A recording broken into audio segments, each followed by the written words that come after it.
నమస్తే, welcome to yes news. ముందుగా headlines.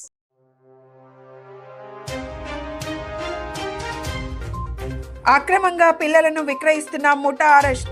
విలేకరుల సమావేశంలో వెల్లడించిన నగర పోలీస్ కమిషనర్.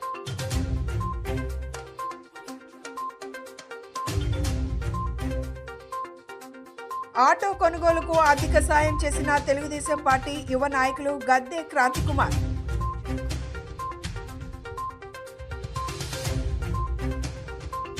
రాహుల్ హత్య కేసులో తాము నిర్దోషులం. వైసీపీ ప్రభుత్వం తమపై అక్రమంగా కేసులు బనాయించిందని సిబిఐ లేదా సిబిసిఐడికి అప్పగించాలని ప్రభుత్వానికి విజ్ఞప్తి చేసిన మాజీ కార్పొరేటర్ కోరాడ విజయ్ కుమార్, కోగంటి సత్యనారాయణ. పోలీసులకు అందిన సమాచారం మేరకు నున్న పోలీస్ స్టేషన్ పరిధిలోని ప్రకాష్ నగర్ ప్రాంతంలో నెలలు నిండని పసికందులను అమ్మకం చేస్తున్న 5 మహిళలను పోలీసులు అదుపులోకి తీసుకుని వారి వద్ద నుండి 3 పిల్లలను స్వాధీనం చేసుకున్నారు. పిల్లలను అమ్మగా వచ్చిన 4 లక్షల రూపాయలను పోలీసులు స్వాధీనం చేసుకున్నారు.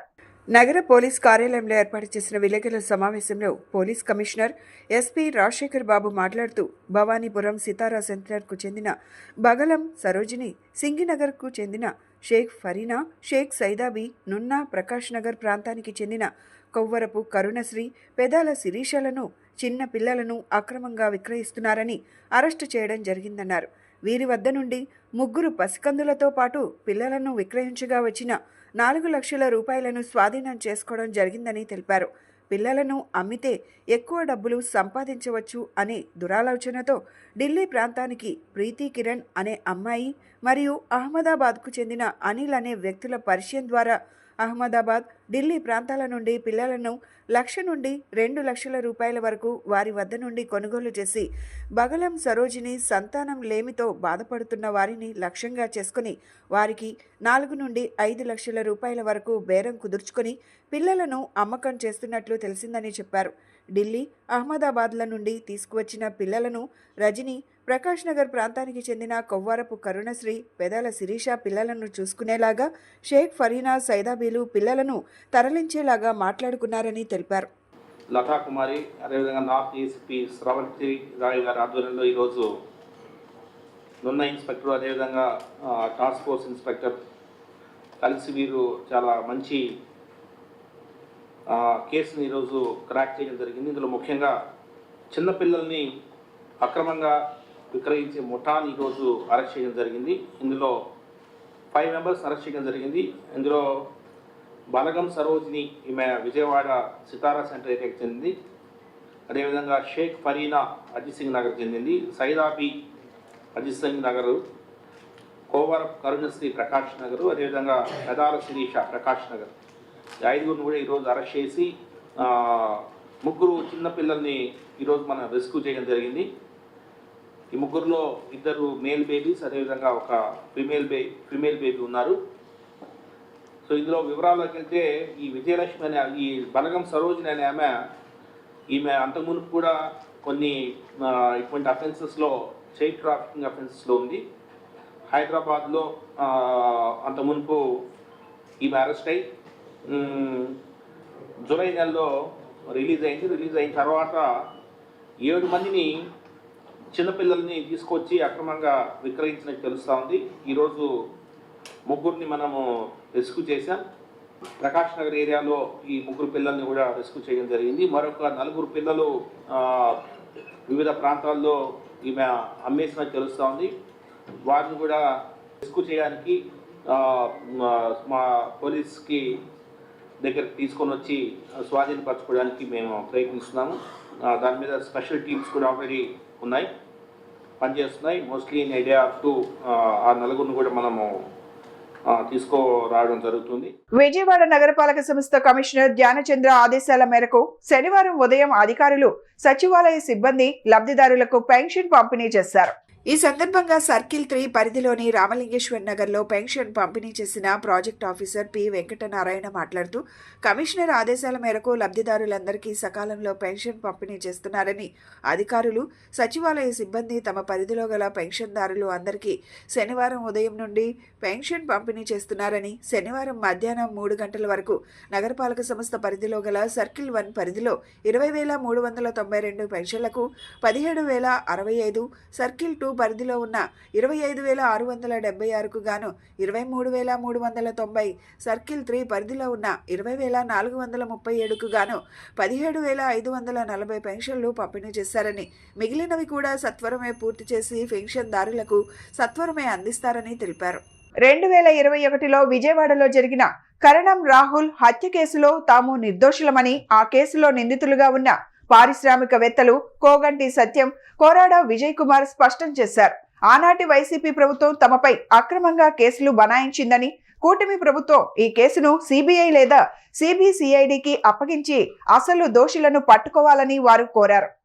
కృష్ణలంక కోగంటి సత్యనారాయణ వారి కార్యాలయంలో ఏర్పాటు చేసిన మీడియా సమావేశంలో వారు మాట్లాడారు. మాజీ మంత్రి పెద్దిరెడ్డి రామచంద్రారెడ్డి, ఆయన తనయుడు మిథున్ రెడ్డి రాహుల్కు 50 కోట్ల మేర రుణాలు ఇచ్చారని, ఇంకా రాహుల్ అనేక మంది వద్ద అప్పులు తెచ్చాడన్నారు. వారి రుణాల వసూలు కోసం రాహుల్ హత్య జరిగిందని, ఇందులో తమ ప్రమేయం ఏమాత్రం లేదన్నారు. రాహుల్ హత్య జరిగిన సమయంలో సిపిగా ఉన్న బత్తిన శ్రీనివాసులతో ఎవరు ఫోన్లో మాట్లాడారో వెలికి తీస్తే వాస్తవాలు బయటికి వస్తాయన్నారు. ఈ కేసులో అప్పటి మంత్రి వెల్లంపల్లి శ్రీనివాస్ ద్వారా పెద్దిరెడ్డి సిపిపై ఒత్తిడి తెచ్చి ఎన్కౌంటర్ చేస్తామని బెదిరించి హంతకులతో తమ పేర్లు చెప్పించారని ఆరోపించారు. CM Chandrababu, deputy CM Pawan Kalyan, మంత్రి నారా లోకేష్ ఈ కేసును సిబిసిఐడితో విచారణ జరిపించాలని వారు కోరారు. ఈ రాహుల్ అనే అతను మర్డర్ జరిగింది 2021లో జరిగిందండి. అయితే ఈ దీనికి మమ్మల్ని ఎందుకు ఇరికిచ్చారంటే, ఆ రోజున ప్రభుత్వం వైఎస్ఆర్ పార్టీ ప్రభుత్వం. అట్లనే వీళ్ళు ఒక 5 సంవత్సరాలు 4-3 ఏళ్ల క్రితం, అంటే ఈ మర్డర్ జరిగే ముందు, మరి పెద్దిరెడ్డి గారు, వాళ్ళ అబ్బాయి నితిన్ రెడ్డి గారు, అట్లనే బాలినేని శ్రీనివాస్ గారు, అట్లనే ఆ జిల్లాలో ఉన్నటువంటి మంత్రులు అందరూ కూడా పాల్గొని ఆశల సాధనకి పునాది అని చెప్పేసి ఎలా పేపర్లో కూడా న్యూస్ వచ్చింది. మీరు పేపర్లు పరిశీలించినా కానీ మీకు కూడా తెలుస్తుంది. దీంట్లో దాచిపెట్టాల్సిన అవసరం లేదు.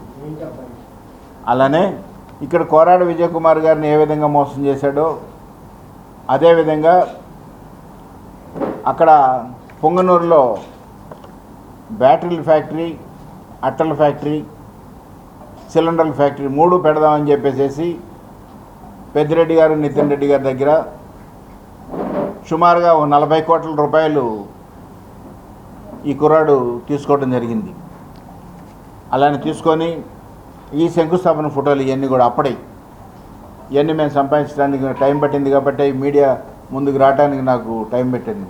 అదే కాకుండా ఇంటెలిజెన్స్ రిపోర్ట్ ఎలా ఉందో గవర్నమెంట్లకి, నాకు కూడా అటువంటి ఇంటెలిజెన్స్ రిపోర్ట్స్ ఇచ్చేవాళ్ళు నాకు కూడా ప్రజలు ఉన్నారు కొంతమంది. వాళ్ళ దగ్గర నుంచి ఇన్ఫర్మేషన్ తీసుకోవడానికి కూడా నాకు చాలా రోజులు పట్టలేదు. వైఎస్ఆర్ గవర్నమెంట్లోనే తెలిసింది. నాకు తెలిసి నేను జగన్మోహన్ రెడ్డి గారికి, అట్లనే ఆ రోజున ఉన్నటువంటి హోమ్ మినిస్టర్లు 3-4కి, డీజీపీ గారికి, అందరికి కూడా నేను లెటర్స్ ఇవ్వడం జరిగింది. ఈ కేసులో చాలా మలుపులు, ఎన్నో కొత్త విషయాలు మేము జైలు నుంచి బయటకు వచ్చిన తర్వాత తెలుసుకోవడం జరిగింది. అలాగే పెద్దలు కోగంటి సత్యం గారు, మా బాబాయ్, ఆయన చెప్పిన విధంగా ఈ కేసుని సిబిసిఐడికి కానీ లేకపోతే సిబిఐకి కానీ ఇన్వెస్టిగేషన్ చేయమని చనిపోయిన రాహుల్ వాళ్ళ నాన్నగారు హైకోర్టులో రిట్ వేయడం జరిగింది. దాన్ని మేము కూడా స్వాగతిస్తున్నాం. మేము ఆయన రిట్ కన్నా ముందే మేము వైసీపీ గవర్నమెంట్ ఉన్నప్పుడే సత్యంబాబాయ్ ఎన్నోసార్లు రిప్రజెంటేషన్లు ఎమ్మెల్యేలతో వాళ్ళతో రికమెండేషన్లు ఇవ్వటం జరిగింది. కానీ ఆ గవర్నమెంట్లో అప్పుడు ఏమీ జరగల. ఇదంతా సత్యంబాబాయికి చెప్పడానికి కానీ లేకపోతే నేను చెప్పడానికి కానీ గల కారణం ఏంటంటే ఈరోజు ఉన్న పోలీస్ కమిషనర్ బత్తిన రాజశేఖర్ బాబు గారు ఉన్నారు ఈరోజు కమిషనర్గా. ఆయన టెక్నాలజీని ఉపయోగించి ఎన్నో కేసుల్ని ఛేదిస్తున్నారు.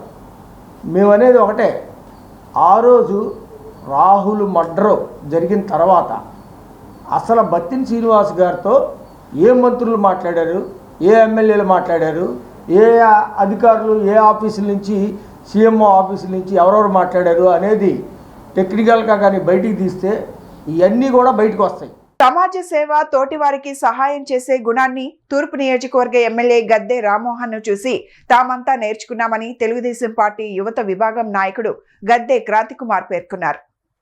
శనివారం ఉదయం తూర్పు నియోజకవర్గ పరిధిలోని రామలింగేశ్వర్ నగర్కు చెందిన నడికట్ల కృష్ణమోహన్కు ఆటో కొనుగోలు నిమిత్తం డౌన్ పేమెంట్గా 35,000ను తూర్పు నియోజకవర్గ ఎమ్మెల్యే గద్దె రామ్మోహన్ కుమారుడు గద్దె క్రాంతికుమార్ పడమటిలోని తూర్పు నియోజకవర్గ ఎమ్మెల్యే కార్యాలయంలో అందజేశారు.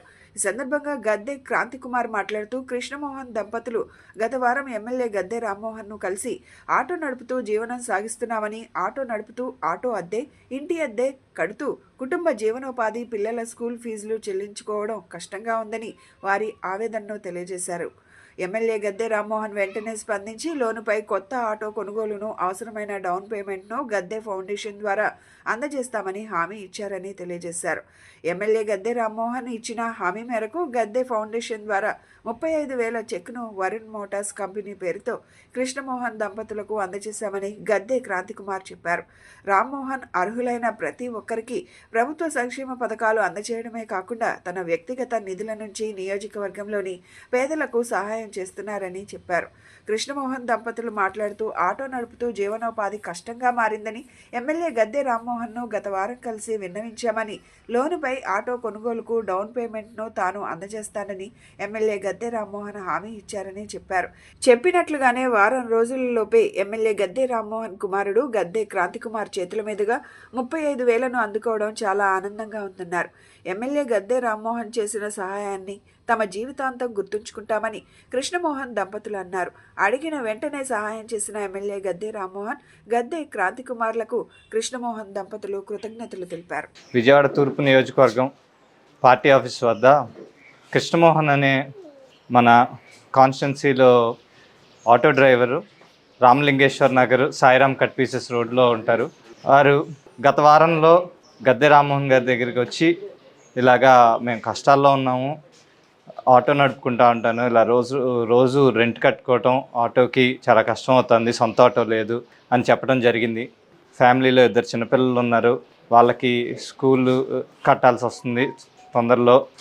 సో ఇవన్నీ ఆలోచించి వెంటనే గద్దె రామ్మోహన్ గారు ఇలాగా మీకు కొత్త ఆటోకి డౌన్ పేమెంట్ మన గద్దె ఫౌండేషన్ ట్రస్ట్ నుండి నేను ఇప్పిస్తాను, దాని తర్వాత జాగ్రత్తగా పనిచేసుకుని చక్కగా ఆటో తిప్పుకుని ప్రభుత్వం కూడా మీకు తోడుగా ఉంటుంది, సంపాదించుకుని ఫ్యామిలీని చూసుకోమని చెప్పడం జరిగింది.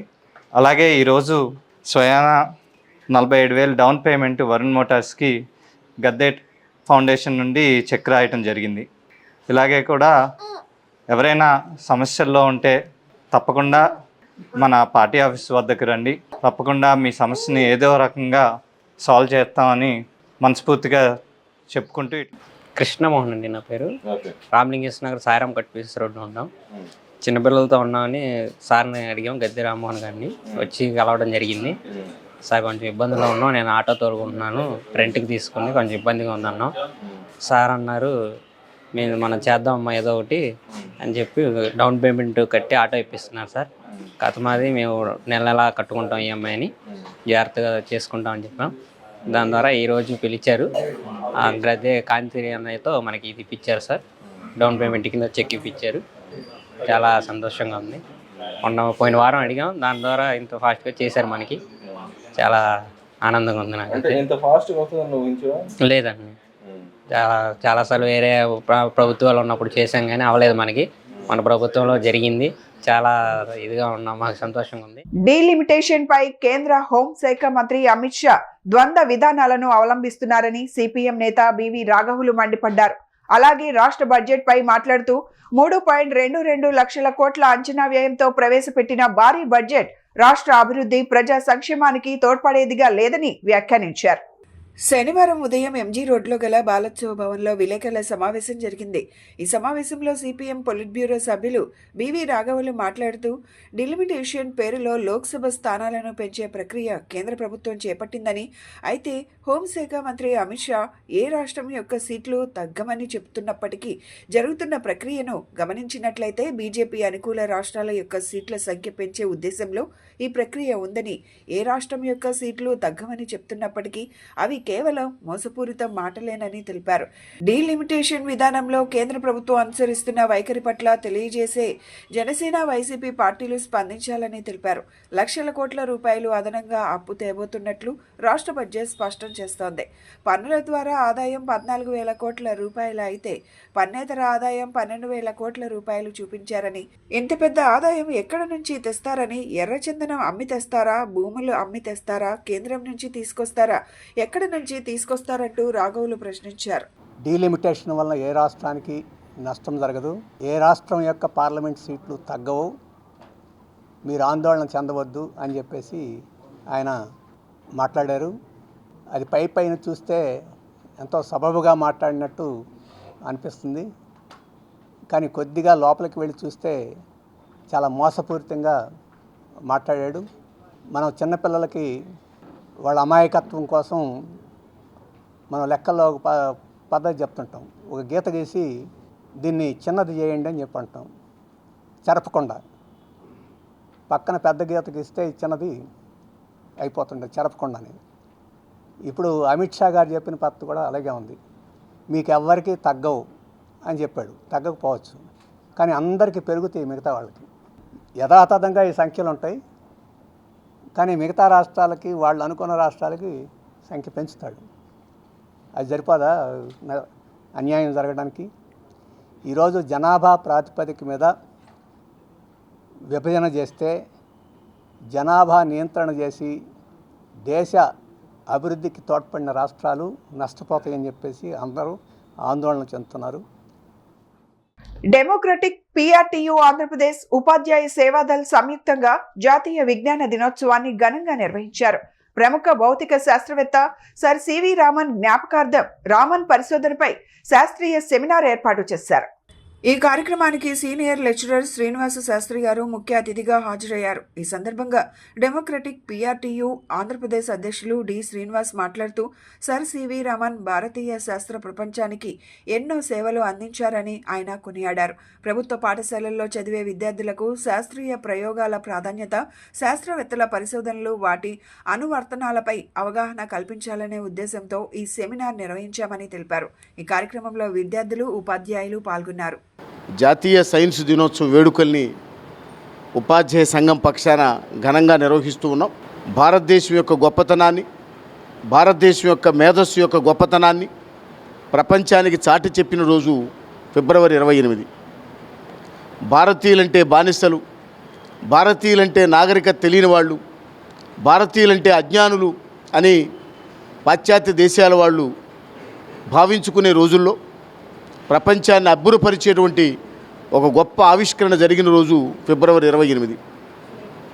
భారతదేశానికి చెందిన సర్ సివి రామన్ తన అద్భుతమైనటువంటి మేధో పటిమతో రామన్ ఎఫెక్ట్ అనే పరిశోధనాత్మక సిద్ధాంతాన్ని వెల్లడించి నోబెల్ బహుమతిని తీసుకున్నటువంటి రోజు. ఈ సందర్భంగా ప్రభుత్వ పాఠశాలలో పనిచేసే విజ్ఞాన శాస్త్ర ఉపాధ్యాయులందరినీ కూడా సమీకరించి పెద్దలు ఆంధ్ర లయోలా కళాశాల department of physics senior lecturer Srinivas Sastri గారిని వారిని ముఖ్య అతిథిగా తీసుకొని విజ్ఞాన శాస్త్రంలో ఇంకా బోధనా మెళకువలు ఎలా నేర్చుకోవాలి, మన విద్యార్థులు ఇంకా ఎలా తీర్చిదిద్దాలనే దాని మీద ఒక చక్కటి సైన్స్ సెమినార్ అనేది జరుగుతూ ఉంది. ఈ కార్యక్రమం యొక్క ముఖ్య ఉద్దేశం ఏంటంటే ప్రభుత్వ పాఠశాలలో చదువుకునే విద్యార్థుల్ని చాలా ప్రతిష్టాత్మకమైన దినం ఇది సైన్స్ డే. ఈ నేషనల్ సైన్స్ డేని ప్రతి సంవత్సరం మనం ఎందుకు చేస్తామంటే దీనికి 3 ప్రధానమైన ఉద్దేశాలు ఉన్నాయి. ఒకటి ఏంటంటే to celebrate the scientific achievements, రెండోది to honour the scientist, and అంతకన్నా ముఖ్యం ఏంటంటే యూత్ని మనం సైన్స్ వైపుకి వాళ్ళ ఇంట్రెస్ట్ని మరల్చేది ప్రధానమైన ఉద్దేశంగా మనం నేషనల్ సైన్స్ డేని సెలబ్రేట్ చేస్తున్నాము. అందుకనే ఈ సంవత్సరపు ప్రధానమైన థీమ్ ఏంటి అంటే, theme of the science day ఏంటంటే empowerment of youth for becoming global leaders in innovation science for Viksit Bharat. So ఈ థీము ఖచ్చితంగా మనకి చాలా సందర్భోచితంగా ఉంది. ఎందుకని అంటే ప్రధానంగా మనకున్న శక్తి ఏంటంటే ఇప్పుడు భారతదేశంలో ఉన్న యువశక్తి, ఏ దేశంలో లేనంత యువశక్తి మన భారతదేశంలో ఉంది ఇప్పుడు ప్రస్తుతం. అయితే ఈ యువశక్తి ఒక డ్రగ్స్కో వ్యసనాలకో బానిసలు అవ్వకుండా వాళ్ళని సైన్స్ వైపు, రీసెర్చ్ వైపు, ఇన్నోవేషన్స్ వైపు కనుక మనం మరల్చగలిగితే ఇది ఎంతో గొప్పగా మన దేశానికి బంగారు భవిష్యత్తుకి కారణమవుతుందని అనే ఉద్దేశంతో ప్రభుత్వం ఎంతో అద్భుతమైన ఇట్లాంటి కార్యక్రమాలు చేస్తున్నారు. పవిత్ర రంజాన్ మాసంలో పేద ముస్లింలకు Imam Ibn Baz educational and welfare society నెల రోజులకు సరిపడా సరుకులు పంపిణీ చేయడం ముదావాహమని టీడీపీ రాష్ట్ర మైనార్టీ సెల్ ప్రధాన కార్యదర్శి మొహమ్మద్ ఫతావుల్లా అన్నారు. విజయవాడలోని 500 మంది ముస్లింలకు కుటుంబానికి సరుకులు పంపిణీ చేస్తున్నారని చెప్పారు. ఎంతో పవిత్ర మాసమైన రంజాన్ మాసంలో ఇలాంటి సేవా కార్యక్రమాలు చేయడం అభినందనీయమన్నారు. పాతబస్తీ గణపతిరావు రోడ్లోని ఏఎస్ గ్రాండ్ ఫంక్షన్ హాల్లో Imam Ibn Baz educational and welfare society ఆధ్వర్యంలో ఉపవాసం ఉండే పేద 500 ముస్లింలకు రంజాన్ రేషన్ కిట్స్ పంపిణీ చేశారు. ఈ కార్యాలయంలో తెలుగుదేశం పార్టీ రాష్ట్ర మైనార్టీ సెల్ ప్రధాన కార్యదర్శి మొహమ్మద్ ఫతావుల్లా ముఖ్య అతిథిగా పాల్గొని కిట్స్ పంపిణీ చేశారు. అనంతరం ఫతావుల్లా మాట్లాడుతూ Imam Ibn Baz educational and welfare society సామాజిక స్పృహతో పేద ముస్లింలకు నిత్యావసర సరుకులు పంపిణీ చేయడం హర్షణీయమన్నారు. రేపటి నుండి రంజాన్ మాసం ప్రారంభమవుతుందని, నెల రోజుల పాటు ముస్లిం సోదరులు ఉపవాసం ఉంటారని, పేద ముస్లింలు పౌష్టికాహారం అందించే ఉద్దేశంతో ఈ కార్యక్రమం చేపట్టారని చెప్పారు. విజయవాడలోని 500 మంది ముస్లింలకు కుటుంబానికి సరిపడా నెల రోజుల పాటు ఈ సరుకులు వస్తాయన్నారు. రాష్ట్ర వ్యాప్తంగా 1500 కుటుంబాలకు సరుకులు పంపిణీ చేస్తున్నారని చెప్పారు. ఎంతో పవిత్రమైన మాసమైన రంజాన్ మాసంలో ఇలాంటి సేవా కార్యక్రమాలు చేయడం అభినందనీయమన్నారు. అనంతరం Imam Ibn Baz educational and welfare society అధ్యక్షులు మౌలానా సయ్యద్ అహ్మద్ మాట్లాడుతూ పవిత్ర రంజాన్ మాసాన్ని ముస్లింలు పవిత్రంగా జరుపుకోవాలన్న ఉద్దేశంతో నిత్యావసర సరుకులు పంపిణీ చేశామని వివరించారు. విజయవాడ నగరంలో Imam Ibn Baz education and welfare society ద్వారా ఒక బ్రహ్మాండమైన సామాజిక స్పృహతో కార్యక్రమాన్ని ఏర్పాటు చేయడం జరిగింది. ఎందుకంటే రేపు నుంచి రంజాన్ నెల ప్రారంభమవుతుంది. 30 రోజులు ఉపవాసాలు ఉంటారు. ఉన్నవాళ్ళు భోజనాలు తెచ్చుకుంటారు, పౌష్టిక ఆహారం తిని ఉపవాసాలు ఉంటారు. కానీ ఎట్ ద సేమ్ టైం ముస్లిం సమాజంలో పేదలు కూడా ఉన్నారు.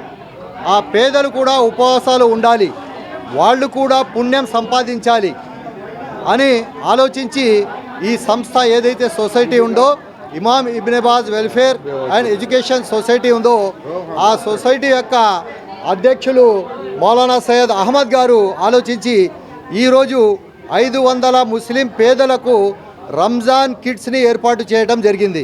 అంటే అందులో బియ్యం, పంచదార, కందిపప్పు, మంచి నూనె, ఏదైతే టీ ఆకు, ఏదైతే నిత్యావసర వస్తువులు ఉన్నాయో ఇవన్నీ ఒక కుటుంబానికి ఒక నెలకు సరిపడే సరుకులను ఈరోజు అందజేయడం జరిగింది. విజయవాడ నగరంలో 500 మందికి అందజేయడం జరిగింది. इक़बाल रमज़ान के तौर पर अल्हम्दुलिल्लाह रमज़ान के शुरू से ही गरीबों, यतीमों, मिस्कीनों, लाचारों का लिहाज जैसा कि इस्लाम की तालीमात है उसी के मद्देनज़र आज अल्हम्दुलिल्लाह ये प्रोग्राम मुनक़्क़िद किया गया, जिसमें गरीबों के हुकूक़ की अदायगी के लिए रमज़ान के माह में सहरी व इफ्तारी में किसी तरह की दिक्कत ना आने के लिए राशन किट्स की तक़सीम की जा रही है।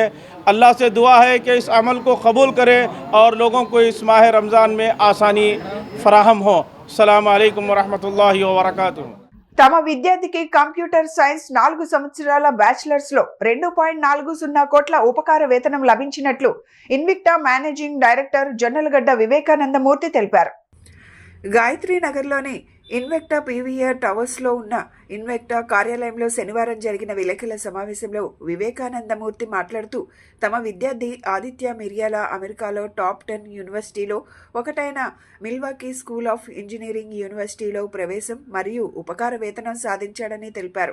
ఆదిత్య మిర్యాల ఇన్విక్టా ఆధ్వర్యంలో 2 సంవత్సరాలు కష్టపడి శాట్ అండ్ IELTS ప్రవేశ పరీక్షల్లో భాగంగా ఇంటర్మీడియట్ మొదటి సంవత్సరంలో 98% మార్కులు సాధించి ప్రతిభ కనపరిచాడన్నారు. ఆదిత్యకు మొత్తం ట్యూషన్ ఫీజు, హాస్టల్ ఖర్చులు మరియు మెస్ ఖర్చులు ఉచితమన్నారు. ఈ సందర్భంగా విద్యార్థి ఆదిత్య మాట్లాడుతూ తన తల్లిదండ్రుల ప్రోత్సాహం, వివేకానందమూర్తి ఇన్వెక్టా శిక్షణ తనకు ఎంతగానో తోడ్పడ్డాయని పేర్కొంటూ వారికి కృతజ్ఞతలు తెలిపారు. ఈ సందర్భంగా ఆదిత్యకు ప్రస్తుతం చదువుతున్న Sharada junior college director Sharadadevi అభినందనలు తెలిపారు.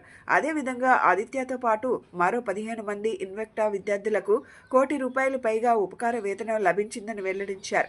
విలేకరుల సమావేశంలో ప్రతిభ కనపరిచిన విద్యార్థులు, వారి తల్లిదండ్రులు పాల్గొన్నారు. ఈ సందర్భంగా విద్యార్థి ఆదిత్యను ఇన్వెక్టా సంస్థ MD వివేకానందమూర్తి, డైరెక్టర్లు KS కృష్ణమోహన్, సౌమ్య, దీప్ చక్రవర్తి తదితరులు పాల్గొని శాల్వా కప్పి సత్కరించారు. మా విద్యార్థులు 16 మందికి ₹1,00,00,000 పైగా స్కాలర్షిప్ లభించింది. మిల్వాకీ స్కూల్ ఆఫ్ ఇంజనీరింగ్ అనేది అమెరికాలో టాప్ 10 ఇంజనీరింగ్ కాలేజీల్లో ఒకటి. పర్టికులర్లీ ఈ కాలేజ్ని ఇన్విడియా కంపెనీ బ్యాకప్ చేస్తుంది.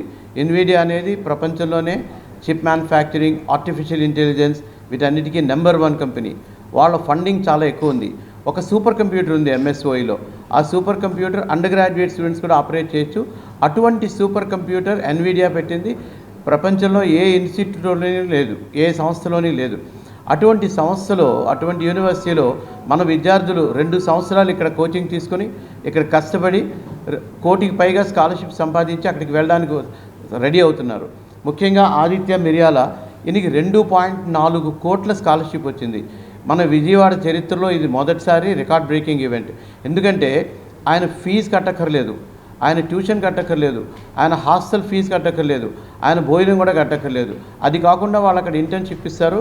ఆ డబ్బులు ఆయన వాళ్ళ పేరెంట్స్కి పంపించవచ్చు.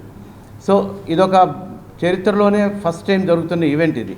ఇలా ఇంకెక్కడా జరగలేదు ఇంతవరకు. సో ఇదంతా మామూలుగా రాలేదు. ఆదిత్య ఇంటర్మీడియట్ ఫస్ట్ ఇయర్లో చాలా హై పర్సంటేజ్ తెచ్చుకున్నాడు. శాట్ అనే ఎగ్జామినేషన్లో మంచి హై పర్సంటేజ్ తెచ్చుకున్నాడు.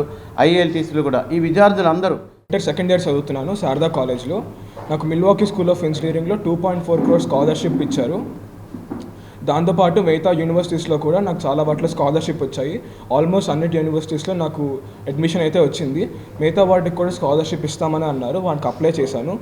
మోస్ట్లీ మార్చ్, ఏప్రిల్ కల్లా నాకు మిగిలిన స్కాలర్షిప్స్ కూడా వచ్చేస్తాయి. నేను ఇన్వెక్టా వాళ్ళ ద్వారా ఈ యూనివర్సిటీస్ అన్నిటికి అప్లై చేశాను. శాట్, IELTS కోచింగ్ కూడా వీళ్ళ దగ్గరే తీసుకున్నాను. తర్వాత వీసాకి అప్లై చేసినప్పుడు కూడా వీళ్ళ ద్వారా మొత్తం ప్రాసెస్ అన్నిటికీ హెల్ప్ తీసుకున్నాను. గ్రాడ్యుయేట్ అయిపోయినాక నాకు అక్కడ మంచి జాబ్ ఆపర్చునిటీస్ ఉంటాయని చెప్పి నేను రీసెర్చ్ చేసి తెలుసుకున్నాను. మెయిన్లీ MSOE యూనివర్సిటీలో వాళ్ళకి చాలా కంపెనీస్తో టైఅప్ ఉండడం వల్ల నాకు జాబ్ రావడం కూడా పెద్ద ప్రాబ్లం అవ్వదు. సో ఫోర్త్ ఇయర్ అవ్వగానే ఈ 4th ఇయర్ లోపలే వాళ్ళకి ఇంటర్న్షిప్ అండ్ కోఆప్ ఆపర్చునిటీస్ ఇస్తామని చెప్పారు. సెకండ్ ఇయర్ నుంచి ఇంటర్న్షిప్ చేసుకోవచ్చు అండ్ ఆన్ క్యాంపస్ జాబ్స్ ఉంటాయి, అవి కూడా చేసుకోవచ్చు అని చెప్పారు. సో చదువుతో పాటు స్టూడెంట్స్ వాళ్ళు ఇండిపెండెంట్గా they can start earning their own money. So parents మీద డిపెండ్ అవ్వడం కాకుండా students can start being independent and have their own earning second year onwards. దాంతోపాటు MSOE has some of the best faculty and Murthy sir చెప్పినట్టుగా it has Rosie super computer. ఇలాంటిది నేను వేరే ఏ యూనివర్సిటీలో చూడలేదు. I research about lot of universities. ఎక్కడ ఇలాంటిది ఉందని నేను చదవలేదు. And this one of the first times I've seen such a big technology being available to the students at undergraduate level. Mainly graduate level వాళ్ళకి PhD level మాత్రమే ఇస్తారు. కానీ under graduate స్టూడెంట్స్కి ఇలా టెక్నాలజీని అన్నిటికీ ఆఫర్ చేయడం అనేది నేను ఫస్ట్ టైం చూస్తాను. నేను 11th క్లాస్లో నా శాట్ ఇంకా IELTS ప్రెప్ స్టార్ట్ చేశాను. నాకు శాట్లో 1450 సూపర్ స్కోర్, ఇంకా IELTSలో 8 బ్యాండ్ వచ్చాయి. నేను చాలా యూనివర్సిటీస్కి మూర్తి సార్ హెల్ప్తో ఎస్ఏస్ రాశాను, అప్లికేషన్స్ పెట్టాను. అండ్ నేను పెట్టిన వాటిలో నాకు అన్నిటికీ అడ్మిషన్స్ వచ్చాయి అండ్ ఆల్మోస్ట్ 1 crore దాకా స్కాలర్షిప్స్ కూడా వచ్చాయి. MSOEలో నాకు పర్ ఇయర్ $32,000 స్కాలర్షిప్ వచ్చింది. Vices almost around $1 crore rupees scholarship. And నేను ఇప్పుడు MSOEకి వెళ్దామని అనుకుంటున్నాను. ఎలక్ట్రికల్ ఇంజనీరింగ్ తీసుకుంటున్నాను. ఎలక్ట్రికల్ ఇంజనీరింగ్ అక్కడ MSOEలో ఎన్విడియా టైఅప్ ఉంది కాబట్టి నాకు జాబ్ దొరకడంలో లేకపోతే నేను ఇంటర్న్షిప్ చేయడంలో చాలా హెల్ప్ అవుతుంది. And it's one of the best school in USA for electrical engineering. విద్యార్థుల్లోని సాంకేతిక నైపుణ్యాలను వెలికితీసే విధంగా శ్రీ చైతన్య టెక్నో స్కూల్ నందు సైన్స్ ఎక్స్పోను నిర్వహించడం అభినందనీయమని SRR CVR degree college principal Bhagyalakshmi అన్నారు. సర్ సివి రామన్ మాజీ రాష్ట్రపతి అబ్దుల్ కలాంను ఆదర్శంగా తీసుకుని ప్రతి ఒక్క విద్యార్థులు చదువుతో పాటు వివిధ రంగాలలో వారి ప్రాముఖ్యతను చాటుకోవాలని, ఉన్నత స్థానాలను అధిరోహించాలని ఆకాంక్షించారు. జాతీయ సైన్స్ దినోత్సవం సందర్భంగా నగరంలోని BRTS road Sri Chaitanya techno స్కూల్లో సైన్స్ ఎగ్జిబిషన్ను నిర్వహించారు. ఈ ఎక్స్పోలో SRR CVR degree college principal Bhagyalakshmi పాల్గొని విద్యార్థుల ప్రదర్శనలను తిలకించారు. ఈ సందర్భంగా ఆమె మాట్లాడుతూ సైన్స్ అండ్ టెక్నాలజీ రంగాల ప్రాముఖ్యతపై విద్యార్థులకు పలు సూచనలు అందించారు. కరోనా సమయంలో సైన్స్ ద్వారానే బయటపడగలిగామని, సైన్స్ ద్వారానే కరోనాకు వ్యాక్సిన్ను కనుగొనడం జరిగిందని తెలిపారు. యువతలోని సాంకేతిక నైపుణ్యాలను వెలికితీసేందుకు ఇటువంటి సైన్స్ ఎక్స్పోలను ఏర్పాటు చేసిన శ్రీ చైతన్య టెక్నో స్కూల్ను అభినందించారు. అనంతరం స్కూల్ ప్రిన్సిపల్ పద్మజారాణి మాట్లాడుతూ జాతీయ సైన్స్ దినోత్సవం పురస్కరించుకొని తమ పాఠశాలల్లో పర్యావరణం, ఆరోగ్య ప్రయోజనాలపై సైన్స్ ప్రదర్శన ఎంతో బాగుందని చెప్పారు. ఇలాంటి ప్రదర్శనలు ఇవ్వడం వల్ల విద్యార్థుల్లో దాగున్న సృజనాత్మకమైన శక్తిని వెలికి తీసేందుకు ఎంతగానో దోహదపడుతుందని పేర్కొన్నారు. ప్రదర్శనలో స్కూల్ విద్యార్థులు తయారు చేసిన వివిధ ప్రాజెక్టులను ప్రదర్శించారు. ఈ కార్యక్రమంలో ఎం మురళీకృష్ణ, నరేంద్ర, కోఆర్డినేటర్ శ్రీనివాసరావు, శ్రీను, రాంబాబు తదితర పాఠశాలల యాజమాన్యాలు పాల్గొన్నారు. నేషనల్ సైన్స్ డే 2025 సందర్భంగా ఈరోజు చైతన్య టెక్నో స్కూల్కి రావడం జరిగింది. ఇక్కడ స్టూడెంట్స్ అందరూ కూడా చాలా ఎగ్జిబిట్స్ ఏర్పాటు చేశారు. సో సైంటిఫిక్ టెంపర్ అనేటువంటి స్టూడెంట్లో ఇన్కల్కేట్ చేసినట్లయితే ఫ్యూచర్లో వాళ్ళు కూడా రీసెర్చ్ చేయడం జరుగుతుంది. సో మనం కోవిడ్ని అటాక్ చేసాము అంటే, కోవిడ్ నుంచి తప్పించుకున్నాము అంటే భారత్ బయోటెక్ వాళ్ళు డిజైన్ చేసినటువంటి మెడిసిన్. సో అలాంటి డ్రగ్స్ అనేటువంటివి మనం అన్నీ చేయాలి అంటే మన యూత్ అందరినీ కూడా మనం ఎంపవర్ చేయాలి. ఏ లెవెల్కి అంటే గ్లోబల్ లీడర్షిప్లో కాంపిటీషన్లో పార్టిసిపేట్ చేసే విధంగా. సో అలాంటివన్నీ కూడా జనరేట్ చేయడానికి ఇక సైన్స్ డే సందర్భంగా నేషనల్ సెమినార్స్ కావచ్చు, వెబినార్స్ కావచ్చు, ఎగ్జిబిషన్స్ కావచ్చు, గెస్ట్ లెక్చర్స్ కావచ్చు, ఇవన్నీ కూడా అరేంజ్ చేస్తూ ఉన్నాము. సో అవన్నీ కూడా చూడటం వల్ల పిల్లల్లో, యూత్లో అందరిలో కూడా సైన్స్ పట్ల వాళ్ళు అట్రాక్ట్ అవుతారు. అందువల్ల వాళ్ళు చాలా మెడిసిన్స్ కానివ్వండి, అలాగే IoT ఇంటర్నెట్ ఆఫ్ డివైజెస్ కానీ అవన్నీ కూడా కనుక్కోవడం వల్ల ఆ డిస్కవరీస్ తోటి మన దేశాన్ని ముందుకు తీసుకెళ్లేటువంటి అవకాశం ఉంటుంది. ఆ రీతిగా మనము వికసిత్ భారత్ని నిర్మించుకోవడానికి అవకాశం ఉంటుంది. Thank you very much. Today we gather to witness the incredibility, talent and creativity of our students as they present their projects, ideas and discoveries.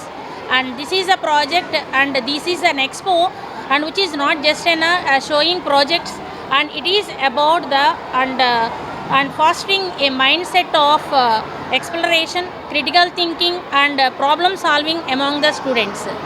And I would like to thank all the participants of the students and as well as the parents and my dear teachers, and a special thanks to our management and who given a large basement and as well as a wonderful platform for all our students and teachers. Thank you all. Ramzan పండుగ సందడి విజయవాడ నగరంలో 3 రోజుల ముందుగానే ప్రారంభమైంది.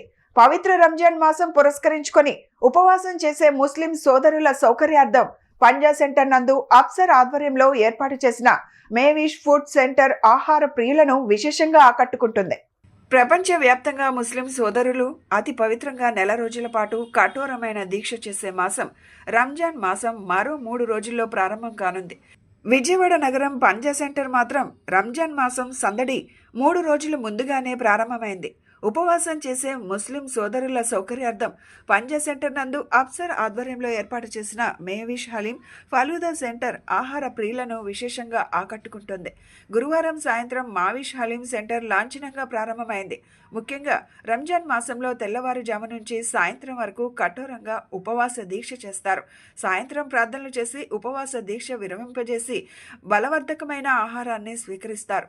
బలవర్ధకమైన ఆహారాన్ని అందించాలనే ఉద్దేశంతో పంజా సెంటర్ మసీదు సమీపంలో మేవిష్ హలీం సెంటర్ అందుబాటులోకి తీసుకువచ్చారు. ఇందులో మేవిష్ హలీం సెంటర్ యజమాని అప్సర్ మాట్లాడుతూ, మేవిష్ హలీం సెంటర్ నందు mutton, chicken haleem, full joint, chicken tikka, spring rolls, shami kebab, chicken and fish lollipops, dum biryani, roti, sweets అందుబాటులో ఉంటాయని వారు తెలిపారు. Haleem and food welfare association అధ్యక్షుడు అన్వర్ మాట్లాడుతూ, పంజా సెంటర్ నందు గత కొన్నేళ్లుగా రంజాన్ మాసం నందు ప్రజలకు అత్యంత నాణ్యమైన ఆహార పదార్థాలు అందిస్తున్నామని, ప్రతి ఒక్కరూ విచ్చేసి హలీం సెంటర్ సందర్శించాలని ప్రదర్శించాలని కోరుతున్నారు.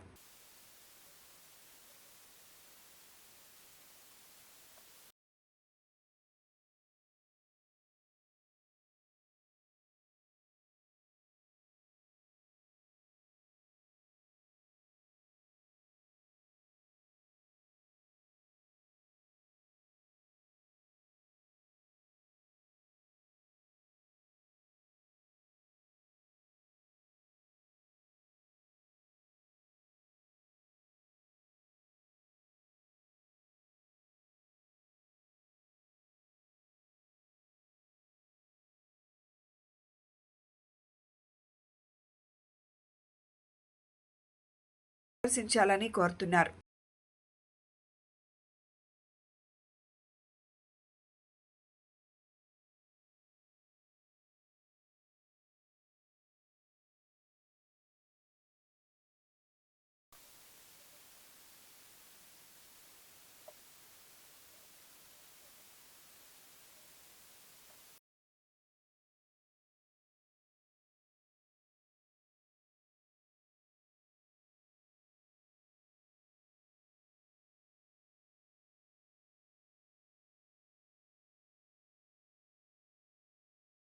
ప్రదర్శించాలని కోరుతున్నారు.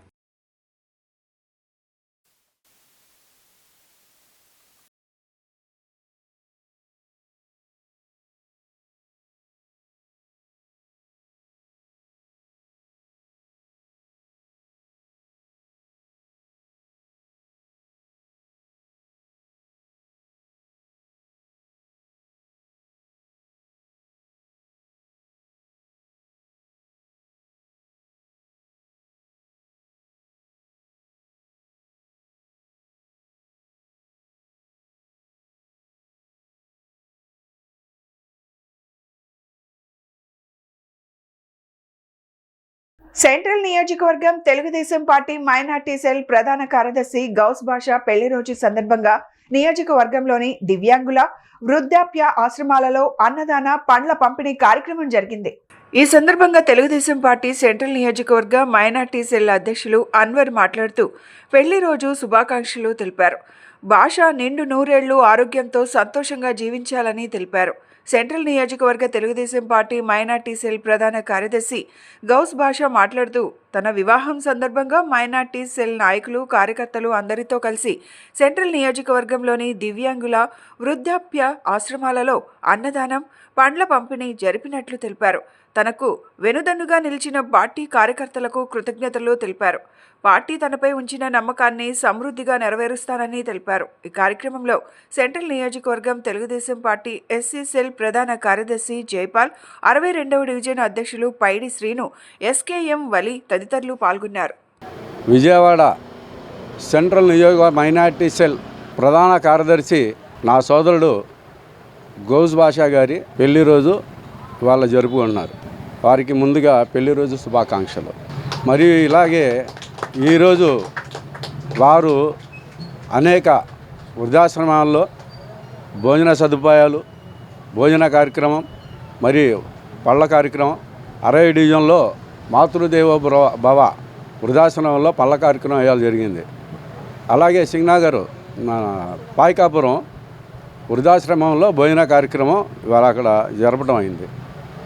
మరి రాబోయే కాలంలో మా సోదరుడు ఇలాంటి పెళ్లి శుభాకాంక్షలు ఎన్నో మంచి కార్యక్రమాలు చేసుకుంటూ ముందుకెళ్ళాలని కోరుకుంటూ అష్టైశ్వర్య ఆరోగ్యాలతో కలకల్లాడుతూ శుభ్రంగా హ్యాపీగా ఉండాలని చెప్పి కోరుకుంటూ మరి వారు విజయవాడ సెంట్రల్ నియోజకవర్గంలో మైనార్టీ సెల్ ప్రధాన కార్యదర్శిగా వచ్చినప్పుడు మనకి ఫ్లడ్ సింగనగర్ ముంపు ప్రాంతానికి గురైన తర్వాత వారు ఎన్నో సేవా కార్యక్రమాలు పేదలకు అందించడం జరిగింది.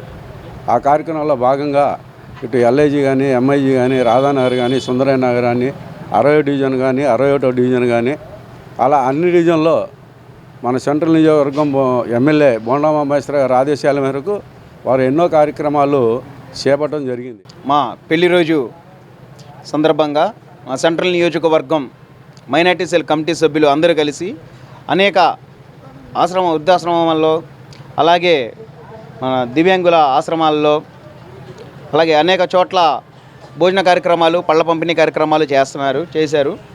వీళ్ళందరికీ నా కృతజ్ఞతలు తెలియజేస్తూ నాకు ఇలా వెన్నంటే ఉన్న నాపై ఇంత నమ్మకం ఉంచుకున్న వీళ్ళందరికీ నేను ఇంకా చురుకుగా నా పని నా కర్తవ్యం ఏదైతే ఉందో దాన్ని నేను సమృద్ధిగా సమకూరుస్తానని చేస్తానని తెలియపరుచుకుంటున్నాను.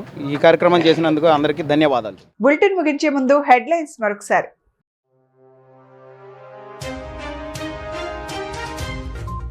అక్రమంగా పిల్లలను విక్రయిస్తున్న ముఠా అరెస్ట్. విలేకరుల సమావేశంలో వెల్లడించిన నగర పోలీస్ కమిషనర్.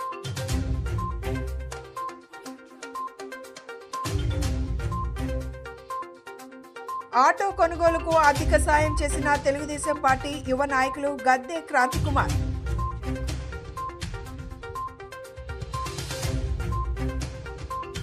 రాహుల్ హత్య కేసులో తాము నిర్దోషులం. వైసీపీ ప్రభుత్వం తమపై అక్రమంగా కేసులు బనాయించిందని సిబిఐ లేదా సిబిసిఐడికి అప్పగించాలని ప్రభుత్వానికి విజ్ఞప్తి చేసిన మాజీ కార్పొరేటర్ కోరాడ విజయ్ కుమార్, కోగంటి సత్యనారాయణ. ఇవి ఈనాటి బులెటిన్ అప్డేట్స్. మరొక బులెటిన్లో మళ్ళీ కలుసుకుందాం. నమస్కారం.